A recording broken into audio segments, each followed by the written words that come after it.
Hey fam, what's up, what's up, what's up? This is Robert Anton here, robertanton.com, coming to you with your commentary, no frills commentary for The Voice. We have got the third episode of the auditions coming up right now, and I am just going to talk about a little bit of what happened. A little bit, it might take a little while. Get ready. A lot happened. It was a 2-hour show. They started with clips of the singers that each coach has on their team so far and the coach's strategies so far, which was good to see, how the teams are stacking up so far. Everybody has like a good number and a good mix of people so far. The first of the night was Sarah Golden. She was 27. She did You and I, Lady Gaga. They wouldn't show her face during the interview. They said, play along with us and would you vote for this person if you didn't see them first, so like we were supposed to turn our chair around or whatever, just listen to her voice. I wrote she had a good easy sound to the song, and Ceelo was the first to turn his chair around. Then Blake chimed in. Blake said she had an honest sound, and I can hear that it was very nice, it was very clear, it was very pure.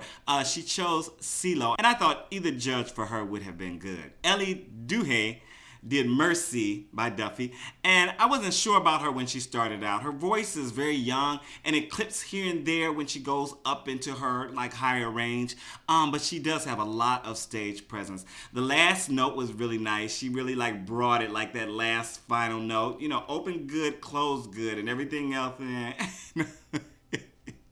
Not her, but I'm saying generally that is the, thing. Make sure that you open good and you close good. None of the judges chimed in though, and the audience stood for her, and Xtina gave her a hug as she left. Next up, we had Pip. Pip was 19. He did House of the Rising Sun. He had the audience from the first few notes. I mean, really, they were just right here in the palm of his hand. Adam Levine chimed in before the song really got into the tempo, and then Blake and the rest chimed in after that.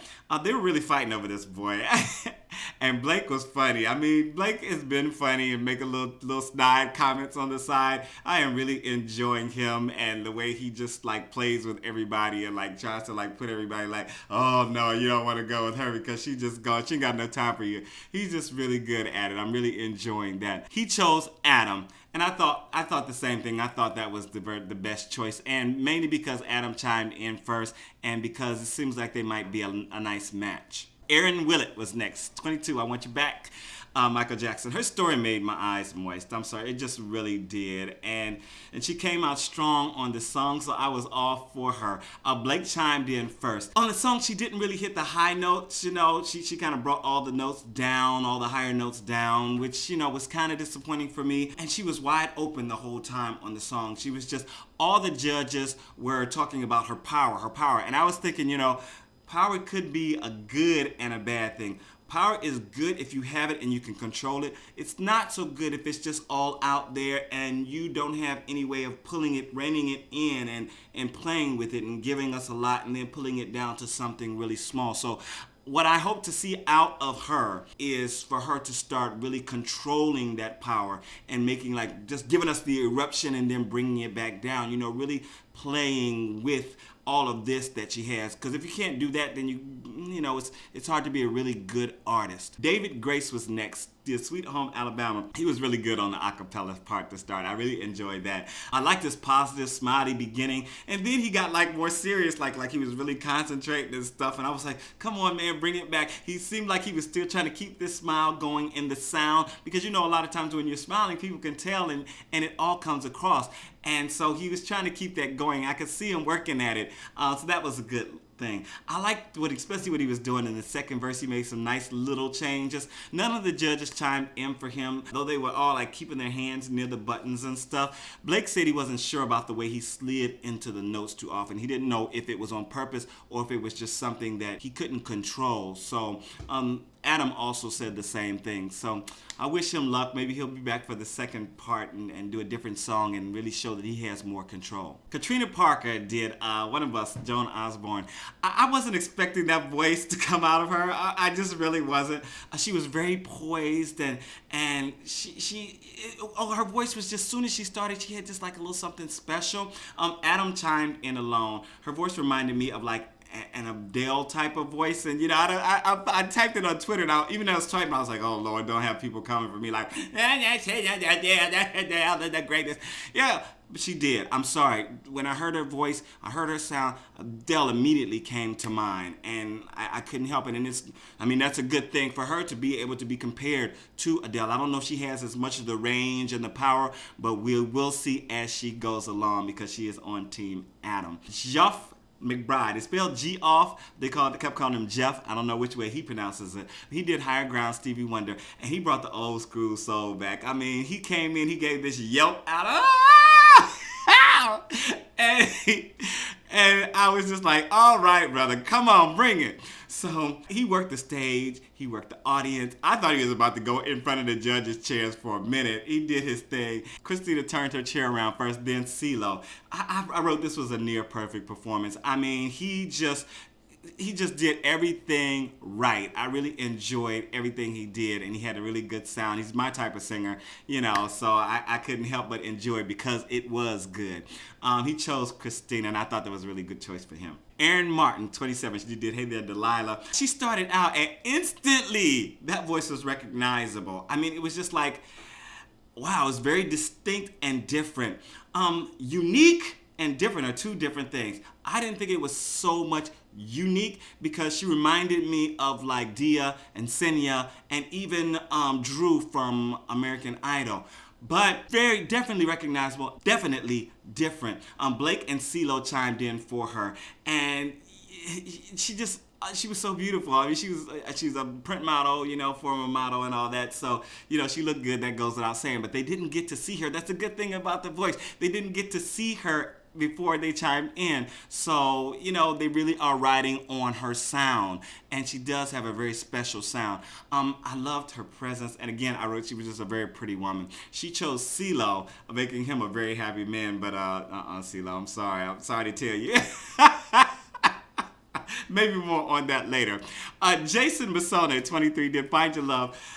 I thought it was a strange choice of song for him, but I liked how he worked with the song. His voice, to me, is just a little thin and it's light. Now, before you jump on me, being thin and light isn't necessarily a bad thing because I was watching the Grammys, and Jennifer Hudson did the Whitney Houston song, I Will Always Love You.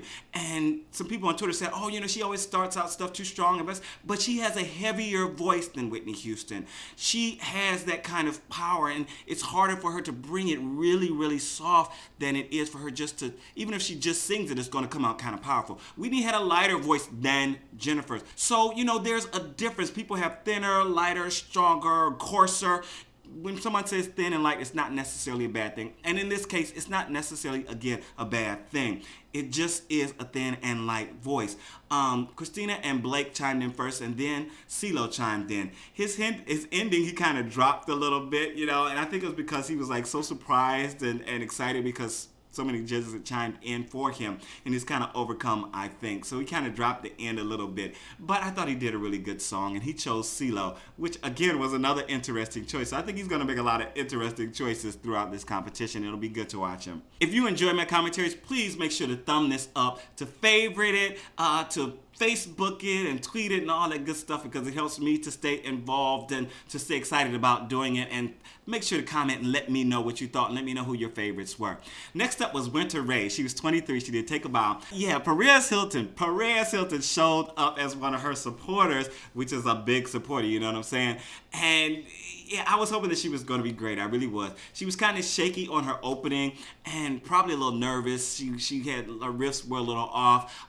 She probably just needs a little work, and the judges didn't turn around for her. But she had such a good look and style, and it was very different from like what her voice was saying. So I can see why some people be like, I don't know. But just hearing her voice, the judges only heard her voice and they didn't think it was strong enough. And I also thought that she had a lot of issues that she needs to work out. Cauley was next, 27. He did Grenade, which... yeah, as soon as he started, I thought this is going to be good. I did. I was like, it's either going to be really good or it's going to be really bad. I'm sorry. That's just how I thought, right? So I like what he did with the song. I really did. He made some good choices. I don't know. I don't know what the judges will do with him. Yeah, it's just, he has something very different, and very likable about him, but it's just strange. It's just not something not there. Ceelo chimed in first and then Adam, and he joked that he wanted to see them arm wrestle, which was, a nice little light moment, and I enjoyed the joke. Anyway, he chose Adam, and I thought that was a good choice for him. If anybody, I think, can bring out the discrepancies in the differences of his look and his sound, I think Adam could probably do that. So next up, they showed a few people that they just showed little clips. Nathan Perrett, Bryan Fuente, Moses Stone. Moses Stone is a rapper, and he went through with Xtina. And I don't know how they're going to work that out with the voice and having a rapper, but they did it with X Factor. I guess they're going to be able, I don't know how you're going to compare a rapper to a singer. It just doesn't really jibe, especially with them going in a head-to-head battle, but I guess we'll see what happens. Last but not least was Jordis Unga. 29, she did Maybe I'm Amazed, Paul McCartney. And Blake chimed in almost as soon as she started. He just liked the sound that much right away. I was liking it until she changed the lyric from Maybe I'm a Man to Maybe I'm a Girl, which was just, to me, I have a pet peeve about that. If a song is written in a certain way, if you change it, you at least need to change it to sound as good as it already sounded. And a lot of female singers have done this song, covered this song in several competitions, and done it the way that it was written, and it's been fine, it's been no problem. A lot of times when I do songs, I do a female song, I do a male cover, I generally don't change the genders unless I'm talking about myself. So if you watch my Etta James cover on my It's Our Anton channel, I'm doing I'd Rather Be Blind, and I didn't change the person I was talking to's gender, but I changed the gender to fit me. And that is something that's natural and normal. It just is one of my pet peeves. It is, and I'm sorry, I can't help it. And I'm telling you about it. You can like it or don't like it, but it is. If you're going to change a lyric in a really popular song, famous song, very well written song, you need to at least make it sound as good as the song, the original. And I just didn't feel like it, and it gets on my nerves. Besides that, Xtina and Ceelo chimed in, and she got really intense for a little while, and I really enjoyed that. I really did, even though this was still playing on my mind, as you can see. She did a good job altogether. I really enjoyed her voice. Her sound was good. I just didn't like the unnecessary lyric change, and I hate to harp on it, but it's just me. And for performers who are watching this, please tell me what you think about it and how you approach changing some words in a song.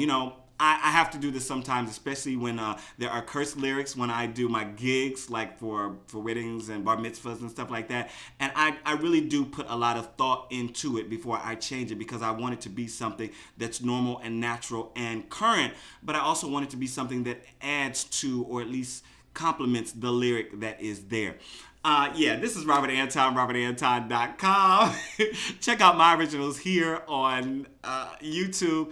And I also have the So You Want to Be a Singer series, where I try to help singers learn how to pursue their career as a performer, a lifelong career as a performer. Also I wanted to mention that there are Javier Colon, Beverly McClellan, and Dia Frampton.